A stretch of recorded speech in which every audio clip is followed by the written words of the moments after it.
Today I'm going to share with you what your pricing communicates, so that when you set your prices and you say them out loud or you send somebody a quotation, you know what message you're communicating beyond just the number that you've put there. And the person I want to have in mind is somebody who sells a service, not a product where you've got products that are available in the rest of the market. So you buy something for 1 shilling and you sell it for 1 shilling 50 or whatever markup that you want to do, factor in your expenses and logistics. I'm talking to the person who sells a service and has been struggling to figure out how to price their service correctly.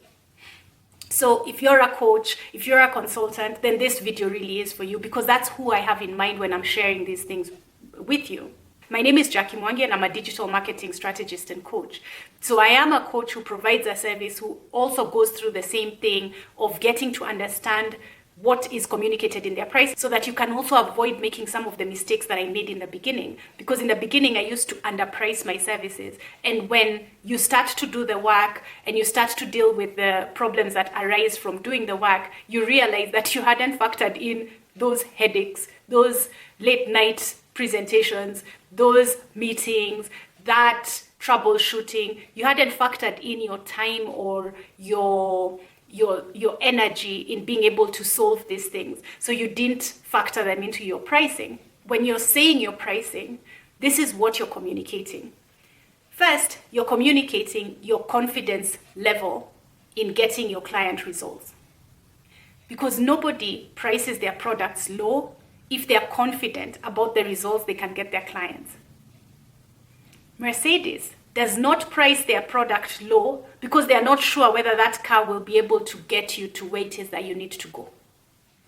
They know and they are confident in the value of their product. And when they tell you the price without blinking, you know that they're confident about it. It's the same thing with you.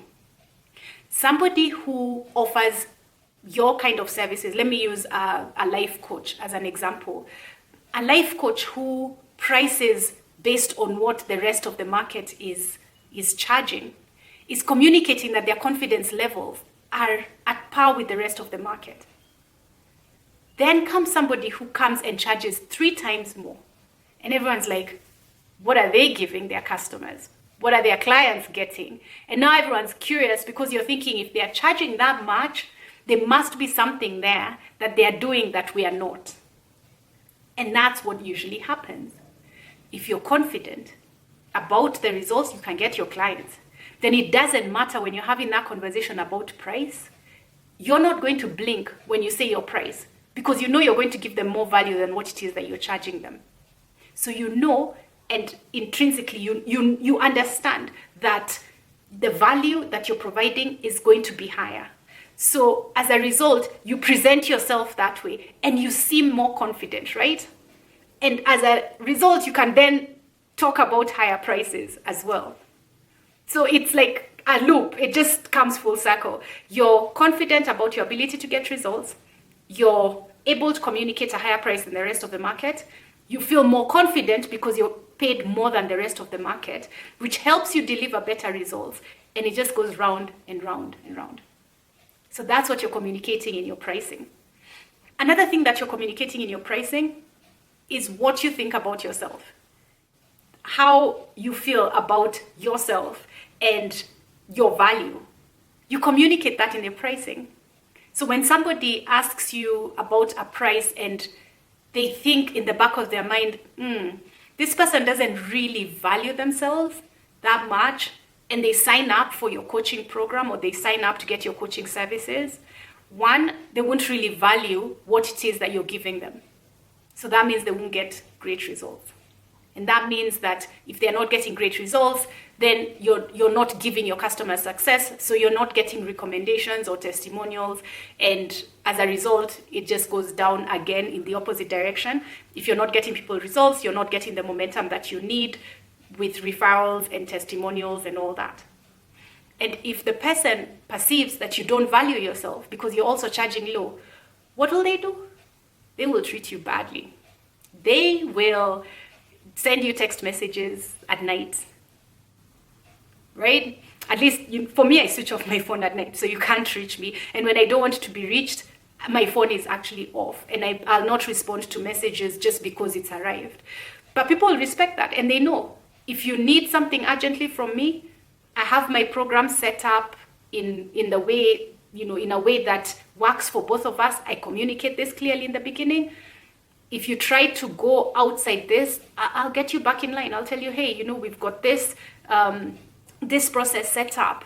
Follow this process. This is how you get support with me. Follow this process. I've made it very clear. But if you don't value your time, people will be sending you messages at night. People will be calling you if you're, let's say, you're helping somebody lose weight, and you're that kind of a coach. I'm trying to think of what they're called, a weight loss coach or a wellness coach or something, right? So you're trying to get this person to eat healthy, and they call you at 11 o'clock at night because they're out with their friends and they want to know whether the tiramisu they ordered is part of the plan, whether it's okay for them to eat it. And now that's disrespecting you. But remember, when you communicated your pricing, you communicated how much you value yourself, communicated how confident you are. So they came on board because they think you don't value yourself, and they'll treat you accordingly. Call you late, ask obnoxious things, ask you to try and do the work they're supposed to be doing as part of the program for them, ask for more than they're paying for, ask for refunds, complain all the time, write negative comments. If you have like a platform where you have all your students, they're the ones who are going to be writing negative comments because they don't perceive that you really value yourself. So they treat you accordingly, like a doormat. If you're sharing prices that are low because you're figuring that that's the best way for you to help more people, you're actually not helping anyone, because those who will pay you those prices will not value you, so they won't do the work, so they won't get the results. You yourself, because it demonstrates that you're not confident in your results, you end up getting worse and worse results, feeling bad about yourself, not having conviction. When you're having a sales call with a potential client, you now don't have that conviction that you need in order to get this person to trust you enough to sign up for your service. Does that make sense? Awesome. Let me know in the comments below. I would love to hear your experience. I would love to hear what type of coach you are and what you do. Share links to your pages or your channel, or if you need any support or any videos that you'd like me to make, put that in the comment below. And don't forget to like this video and subscribe to my channel if you haven't already. And I'll see you at the next one, because I'll put another one right here that's going to be just as useful as this one. I'm really excited about helping more and more coaches, because I realized that as a coach myself, I have a lot of information that I hadn't been helping other coaches with. And now I'm thinking I'm going to really focus a lot on coaches, because I believe that coaches will make the biggest difference in this country. They'll save families, they'll save careers, they'll save people's mindsets, they'll save people's children, our future leaders who will be making decisions for us when we're too old to make them. They'll really make a huge impact. And I want to make sure that if you're a coach, you're able to reach as many people, you're able to transform the lives and the businesses that you've been called upon to transform. So I'm going to make sure that, I put even more content, and I have even more webinars that you can enjoy, and that you can enjoy, and that you can have access to for free. That's why subscribe, because it doesn't cost you anything. All it does is notify the algorithm when I release the next video to alert you, so that you have the upper hand versus everybody else who doesn't have this information. So you get it fast when it's still hot. So yeah, and when you like the video, of course, more people do get to see it, because then the algorithm gets to share it with more people. And we need more people to understand how to do their marketing better, their pricing better, how to leverage some of these really powerful tools to reach clients and make a difference and make an impact. So I will see you at the next video. As I said earlier, okay, now I'm sure it's showed up. And I'll see you at the next video, and stay tuned for more.